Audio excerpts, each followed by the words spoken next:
주신 하나님의 말씀입니다. 본문을 가지고 겸손한 믿음, 겸손한 교회라는 제목으로 함께 은혜를 나누겠습니다. 성경은 교회를 그리스도의 몸이라고 칭합니다. 교회는 이 땅 가운데 현존하는 주님의 몸이자 또 그 교회의 머리는 그리스도가 되신다고 말씀드리고 있습니다. 그래서 에베소서 1장 말씀을 보면 교회는 그의 몸이니 만물 안에서 만물을 충만하게 하시는 이에 충만한다고 했고요. 예수 그리스도가 몸인 교회의 머리라는 말씀은 골로새서 1장 18절에 나오는데 그는 몸인 교회의 머리시라 그가 근본이시요 친히 만물의 으뜸이 되어 되게 하시니라고 되어 있습니다. 예수님은 교회의 머리가 되시고 교회는 주님의 몸이 된다고 했는데 한마디로 교회와 예수 그리스도는 떼려야 뗄 수 없는 불가분의 관계다라는 것입니다. 예수를 빼고 교회를 얘기한다. 교회가 없는 예수 그리스도의 영광된 모습, 또 교회 그리스도의 전파, 이건 있을 수 없다는 것이죠. 그렇기 때문에 영광스러운 예수 그리스도와 연결된 교회는 당연히 하나님의 영광을 드러내야 할 사명이 있습니다. 그리고 또한 고린도서에 나온 것처럼 이 만물 가운데에 그리스도의 향기를 전파하는 중요한 사명을 교회가 가지고 있다는 사실입니다. 그러나 교회가 때로는 세상으로부터 손가락질을 받기도 하고 또 세상 사람들로부터 욕을 먹을 때가 있습니다. 이것 자체가 교회는 세상과 다르다. 세상에 속해 있지만 세상과 다른 구별된 공동체임을 보여주는 증거라고 할 수가 있는 것이죠. 그렇다고 해서 교회가 세상에 욕먹지 않고 세상으로부터 손가락질 받지 않기 위해서 무조건 세상에 굴복하고 세상과 타협하는 교회가 되어야 되느냐, 그 말은 아닙니다. 교회는 그리스도의 공동체로서 거룩성, 교회의 거룩성, 또 하나님의 영광을 담보하고 있는 이 정체성을 드러내야 되는데 이를 위해서는 우리가 하나님께 부름받은 선택받은 거룩한 공동체로서 감당해야 될 남다른 사명이 있다는 말씀입니다. 교회가 그러면 어떻게 하면 세상 속에 영광스러운 교회, 하나님의 거룩함을 드러내는 그런 거룩한 교회가 될 수가 있을까요? 교회는 세상에 순종하고 타협함으로 거룩하고 영광스러운 교회가 되는 것이 아닙니다. 또 교회는 세상과 다르다고 해서 무조건 세상을 배타적으로 배격하고 독단적으로 행동을 해서도 그것이 하나님의 영광을 드러내는 교회가 되는 것이 아닙니다. 교회는 오직 하나님의 말씀에 순종함으로 또 하나님의 뜻대로 굳건히 세워질 때 영광스러운 교회가 되는 줄 믿습니다. 말씀에 바탕을 두고 말씀에 기반한 교회가 세워질 때에 그 교회는 하나님의 영광을 드러내는 교회, 또 거룩한 교회로서 서게 된다는 말씀입니다. 그래서 에베소서 5장 26절 27절 말씀에 보면은 이런 말씀이 있어요. 이는 곧 물로 씻어 말씀으로 깨끗게 하사 거룩하게 하시고 자기 앞에 영광스러운 교회를 세우사 거룩하고 흠이 없게 하려 하신다 되어 있습니다. 즉 교회는 하나님의 말씀과 성령의 은혜로 거룩해지고 영광스러운 교회를 회복하게 되는 줄 믿습니다.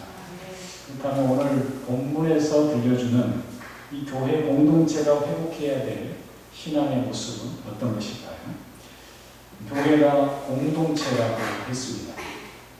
교회 공동체라는 말은 여러 사람으로 구성된 공동체인데 혼자만의 힘으로 또 개개인이 잘한, 물론 다 자기 자리에서 있어야 되겠지만 개개인의 그런 능력과 힘쓰므로만은 부족하다라는 것이죠. 교회 공동체 식구들이 함께 말씀에 세워지고 말씀에 순종할 때 그 교회는 오늘 빌립보서 말씀에 나오는 것처럼 의의 열매를 드러내고 또 영광, 하나님의 영광과 찬송이 되는 교회가 될 수 있다고 말씀해주고 있습니다. 오늘 바울이 들려주는 교회를 향한 첫 번째 권면이 있습니다. 그것은 무엇이냐? 교회는 같은 마음, 같은 사랑, 동일한 사랑을 품으라고 말씀합니다. 교회가 이 땅 가운데서 거룩한 교회로서 하나님의 영광을 드러내는 교회가 되기 위해서 첫 번째로 교회가 하나 되어야 함을 강조하는 말씀입니다.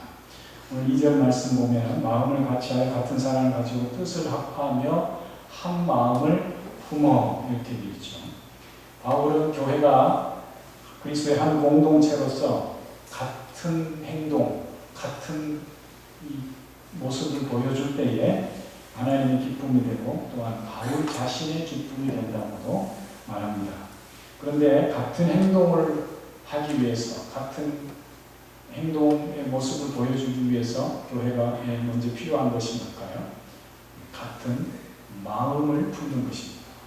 같은 마음, 한 마음을 갖는 것을 시작으로 해서 교회가 하나 된 행동으로 이 땅 가운데서 세상 사람들과는, 세상 공동체와는, 조직과는 구별된 그런 거룩성, 또 영광스러운 모습을 보여줄 수 있다는 말씀입니다. 여러분, 교회가 같은 마음을 가지고 동일한 사랑으로 한 마음을 품고 하나님의 영광을 드러내야 될 줄 믿습니다. 아멘. 두 번째로 바울이 교회를 향한 내주는 권면은 겸손한 마음으로 서로가 각각 자기보다 남을 낮게 여기고 서로를 돌보라 하고 했습니다. 자기보다 남을 낮게 여기는 마음이 무엇일까요? 오늘 3절 말씀에 보면 아무 일에든지 다툼이나 허영으로 하지 말고 오직 겸손한 마음으로 하라고 했습니다. 자기만 앞세우는 마음은 교만한 마음입니다. 이기적인 생각으로 자기만을 우선시하고 자기만의 생각을 앞세우면 그곳에는 화평이나 평안이나 사랑이 있을 수 없겠죠. 그래서 오직 이 교만한 마음 때문에 공동체가 분란과 싸움, 갈등이 있게 되는데, 그러나 우리가 서로 함께 그리스도 안에서 모인 하나님의 사람으로서 남을 세워주고 남을 먼저 배려하고 남을 먼저 인정해주는 그런 겸손한 마음이 공동체 안에 진정한 화평과 기쁨을 가져다 준다는 것입니다. 그래서 바울은 서로 돌보아줌으로 나의 기쁨이 충만하게 하라 이렇게 주문하고 있습니다. 우리는 이기적인 존재라서 모두가 자기를 앞세우는 마음이 있는데 겸손한 마음을 가지고 먼저 남을 낮게 여기고 남을 앞세우는 그런 겸손한 마음을 가질 때에 그 교회는 사람들에게 감동을 주고 또 이 복음을 전하여서 교회를 세운 바울 당사자에게도 큰 기쁨이 된다 이렇게 이야기하는 것이죠. 그렇다면 우리가 어떻게 이 겸손한 마음을 품을 수 있을까요? 서로를 돌아보고 남을 낮게 여기는 이 겸손한 마음을 어떻게 우리가 가질 수 있을까요? 교회 공동체가 겸손한 행동으로 이 세상 속에 교회로서의 거룩함과 또 영광을 드러내야 한다고 했는데, 그것은 먼저 우리가 사랑하는 교회 공동체 식구들이 겸손한 마음으로 하나가 될 때 가능한 줄 믿습니다. 이 겸손한 마음을 우리가 어떻게 품고 또 배울 수가 있는가? 이 겸손한 마음으로 신앙생활하고 살아갈 수가 있는가? 구호를 외친다고 또 캠페인을 벌인다고 우리 겸손해지십시다 한다고 겸손해지는 게 아니겠죠. 또 물론 기도도 중요하지만 열심히 마음을 얻고 겸손하게 주시옵소서 기도한다고도 되는 일도 아닙니다. 그래서 오늘 성경은 이렇게 우리에게 가르쳐줍니다. 겸손한 성도, 겸손한 믿음을 갖기 위해서 어떻게 첫 번째가 뭐냐? 오늘 5절 말씀 같이 한번 읽어볼까요? 본문의 5절 말씀 다 같이 읽습니다. 시작. 너희 안에 이 마음을 품으라. 곧 그리스도 예수의 마음이니. 너희 안에 이 마음을 품으라. 곧 그리스도 예수의 마음이니. 여러분, 예수의 마음을 품을 때 우리는 겸손한 신앙, 겸손한 믿음을 갖게 되는 줄 믿습니다. 예수님의 마음을 품어야 한다고 하는데, 이 품으라는 표현은 영어 성경에 보면은 attitude라는 표현도 쓰고 있고 또 mind라는 표현을 쓰고 있어요. 그러니까 품으라는 것은 우리의 마음 자세와 매우 마음가짐과 매우 밀접한 관련이 있다는 것이죠. 그래서 원어 헬라어로는 프로네오라고 했는데, 프로네오라는 뜻은 같은 마음을 가지다, 같은 목적을 갖다, 또 같은 뜻을 지향하다, 그런 뜻이 있습니다. 우리가 예수님의 마음과 같은 삶의 태도, 예수님의 마음을 지향하는 삶의 태도를 가질 때 우리는 겸손한 마음을 갖고 또 겸손한 믿음을 갖게 될 줄 믿습니다. 이 겸손한 마음이 하나님을 기쁘시게 하고 모든 사람의 마음을 하나 되게 하는 줄 믿습니다. 예수님의 마음을 품는 게 중요하다는 것인데요. 그리고 두 번째로 우리가 겸손한 마음을 가질 수 있는 두 번째 비결은 오늘 6절 이하의 말씀에 나오는 것처럼 예수님의 마음을 가지고 구체적으로 낮아지고 비우고 죽어지는 것입니다. 구체적으로 내가 다른 사람 앞에 나 자신을 복종시키는 것입니다. 지는 것입니다. 이것이 겸손한 마음을 품을 수 있는 비결입니다.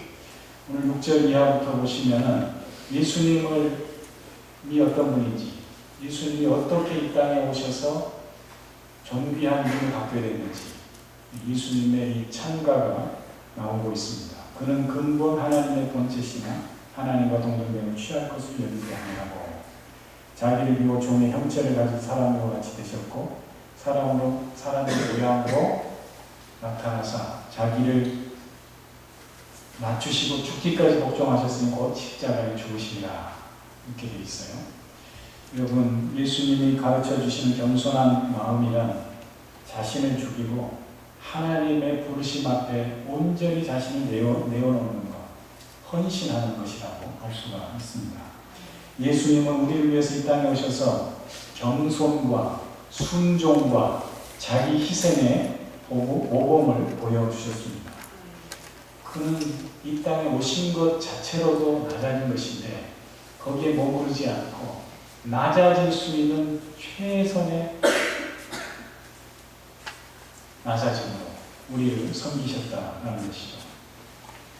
성육신 그리고 제자들을 섬긴 십자가의 고난과 죽음에 이르기까지 그의 삶은 온전히 비우고 낮아질 케노시스의 이 겸손한 삶이었다는 것이죠. 그래서 오늘 이 말씀을 오히려 자기를 비워 종의 형체를 가졌다는 이 비운다라는 표현을 케노시스라고 하는데, 예수님의 낮아짐은 비우는 낮아짐, 자신을 온전히 하나님의 형상임에도 불구하고 가진 분임에도 불구하고 종의 형상으로 완전히 자기를 비우고 낮아지셨다는 말씀이죠. 우리는 누구나 자기만의 자존심을 가지고 있습니다. 우리가 나름대로 예수 믿는 사람으로서 양보할 수 있고 또 도덕적인 양심으로 살아갈 수가 있지만, 때로 사람들과의 관계 속에서 내가 아무리 양보한다고 해도 이것만 내려놓기 힘들어라고 하는 그런 영역이, 그런 부분이 있죠. 다른 건 몰라도 이것만은 안 돼라고 하는 우리가 붙들고 있는 자존심과도 같은 그런 영역이 있습니다. 그러면 어떻게 될까요? 그때부터 힘들어지는 것이죠. 부부간에도 늘 사람으로 존중하고 섬긴다고 하면서 때로 부딪히죠. 내가 지금까지 이렇게 양보했는데, 내가 이렇게 많이 참아주고 당신을 위해 헌신하고 섬겼는데 이것도 못해줘? 그렇게 되면 어떻게 될까요? 그 순간 3차 대전이 벌어지는 것입니다. 그러나 예수님은 그것만 포기 못해 라고 하는 부분이 없었다는 거죠. 예수님은 정말 하나님의 본체로서 이 땅에 오신 성신 자체로도 이 땅에 흙을 밟는 육신의 옷을 입는 것 자체로 최고의 낮아진 분이지만 그것을 넘어서 그는 십자가에 자신을 온전히 내어주고 우리를 구원하기 위해서 온전히 자기를 비우고 돌아가셨다라는 것이죠. 그래서 모든 것을 내려놓으신 주님, 우리가 그 겸손을 배워야 할 줄 믿습니다. 오직 우리를 구원하시려고 자신을 기꺼이 죽기까지 내려놓으신 예수님처럼 우리도 다 내려놓고 이것만은 포기 못해 라고 생각하지 마시고 주님이 나를 모든 것을 내려놓으셨으니 나도 한 점 욕심 부리지 않고 죽겠습니다. 주님, 내가 포기하겠습니다. 내가 모든 걸 희생하겠습니다. 비우겠습니다. 라고 할 때 우리는 하나님의 놀라우신 은혜와 영광을 맛보게 될 줄 믿습니다. 죽어야 사는 겁니다. 예수 믿는 그리스도인은 날마다 죽는 사람입니다. 자기 권리를 포기하고 자기 만족과 자존심을 내려놓고 날마다 죽는 인생이 될 때 하나님은 우리를 가장 존귀한 이름으로 존귀한 하나님의 자녀로 세워주시고 또 하나님께서 영광 받으실 줄 믿습니다. 어떤 분이 어제 만난 분이 이런 얘기를 하더라고요. 자기 어머니가 올해 91세인데 이전에는 좀 건강이 되시니까 장기간 집도 비우고 또 해외 선교도 단기 선교도 다녀오고 그랬는데 요즘은 못 간다. 왜냐하면 자꾸 연로해지시니까 집을 못 비운다라는 거죠. 근데 하시는 말씀이 자기 어머니가 20년 전에 수의를 준비해 오셨대요. 제가 그랬죠. 수의를 준비해 오면 장수하시네요. 수의를 준비한다는 말은 무슨 말일까요? 죽음을 준비한다는 말이었어요. 나도 이제 떠날 사람이라는 그런 마음가짐을 갖는 것이죠. 내가 죽을 것이라고 수의를 준비하니까 20년을 더 사시잖아요. 수의 준비해 오셨습니까? 농담이고요. 여러분, 날마다 죽으십시오. 우리는 언젠가 이 땅을 떠나는 나그네 인생이라는 분명한 우리 정체성을 잃지 않고 날마다 하루하루 주님 손 붙잡고 살아갈 때 우리 인생은 날마다 승리하는 인생, 또 그 낮아지고 비운 삶을 통하여서 하나님께 영광 받는 삶이 될 줄 믿습니다. 이렇게 우리가 주님의 마음을 품고 겸손해질 때 어떤 일이 일어납니까? 주님의 겸손한 마음을 가지면 하나님께서 어떤 은혜를 주신다고 말씀합니다. 9절 이하부터 보시면 하나님이 그를 지극히 높여 모든 이름에 뛰어난 이름을 주사 하늘에 있는 자들 땅에 있는 자들과 땅 아래에 있는 자들로 모든 무릎을 예수 이름에 무릎을 꿇게 하신다라고 말씀하십니다. 그리고 모든 입으로 예수 그리스도를 주로 시인하여 하나님 아버지께 영광을 돌리게 하신다고 했습니다. 여러분, 우리가 낮아지고 비우고 죽으면 자존심 상하고 죽는 것 같지만 아니요, 우리 하나님 말씀하시잖아요. 높여주신다고. 더 존귀한 이름으로 높여주시고 그 낮아짐을 통하여서 우리의 희생과 헌신의 섬김을 통하여서 하나님 영광 받으시는 줄 믿습니다. 우리는 내가 뜻한 바를 이루기 위해서 날마다 애쓰며 살아가는 존재들인데 그러나 사실 그럴 것 없습니다. 예수님께 모든 걸 맡긴 사람들이라면 예수님처럼 겸손한 마음을 품고 또 공동체 식구들과 한 마음을 품고 남을 나보다 낫게 여기는 이 겸손을 가지고 섬기며 살아갈 때 하나님께서 우리 가운데 놀라우신 은혜와 능력으로 친히 일하실 줄 믿습니다. 이처럼 겸손한 자가 품은 소원은 하나님의 소원이 되어서 하나님의 꿈과 비전이 되어서 이 땅 가운데 하나님이 이루어 가시는 놀라운 하나님 역사, 하나님 나라 역사가 되는 줄 믿습니다. 교회가 어떻게 그렇다면 하나님 기뻐하시는 공동체가, 겸손한 공동체가 될 수 있을까요? 오늘 말씀을 기억하십시오. 예수님의 마음을 품고 그 믿음으로 복음에 합당한 삶을 사는 것이 중요합니다. 바울이 단순하게 예수님의 마음을 품었으면 좋겠다, 이렇게 권면으로 끝나는 게, 바울의 권면의 끝에는 항상 행동, 삶을 강조합니다. 오늘 우리가 읽지 않았지만 그 앞장에도 보면은 1장 17절에 오직 너희는 그리스도의 복음에 합당하게 생활하라. 살라는 거예요. 우리 신앙의 생활을 강조하고 있습니다. 오늘 본 말씀을 보면 12절에 항상 복종하여 두렵고 떨림으로 너희 구원을 이루라 하고 말씀합니다. 구원을 이루라는 말이 무슨 말이에요? 구원을 받는 거죠. 예수 믿고 구원 받는 거잖아요. 그러나 구원 받은 사람이 이루어가야 구원이 있다는 것을 바울은 강조하고 있습니다.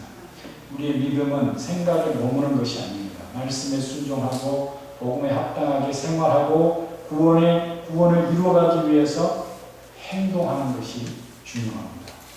무엇보다 우리가 거룩한 교회 공동체로서 복음에 합당한 공동체로 세워지기 위해서, 하나님께 영광 돌리는 교회 공동체로 세워지기 위해서 중요한 것이 바로 그리스도의 마음, 겸손하고 낮아진 마음을 품는 것이라고 했습니다.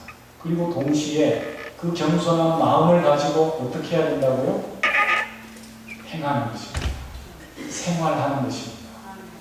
복음에 합당하게 생활하고 그리고 하나님이 원하시는 그 구원을 이루어 가는 것입니다. 그래서 두렵고 떨림으로 구원을 이루어가라고 12절에서 말씀합니다. 진정한 겸손의 삶은 뭐냐?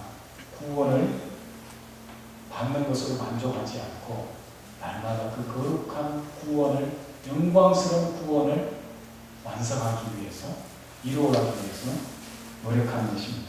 그래서 계속해서 이 구원을 이루어간다는 말은 계속해서 구원의 완성을 향해 나아가는 교회 공동체적 책임을 이야기하는 것입니다.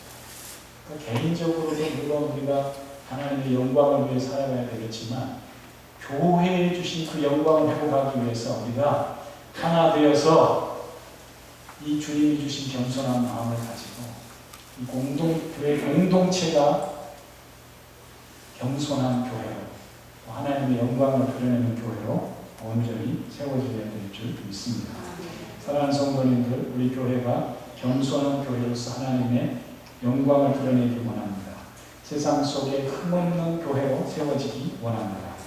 이를 위해서 우리 모든 성도님들이 오늘 바울이 주신 권면대로 우리가 거룩한 교회 공동체로서 겸손한 믿음을 가지고 이 땅 가운데서 겸손한 믿음의 행동을 보여주고 두렵고 떨림으로 이 귀한 구원을 위해서 함께 이루어가는 그런 거룩한 믿음의 공동체, 하나님 앞에 기쁨이 되고 하나님께 인정받는 그런 영광스러운 교회 공동체가 될 수 있기를 주의 이름으로 축원합니다. 기도하겠습니다.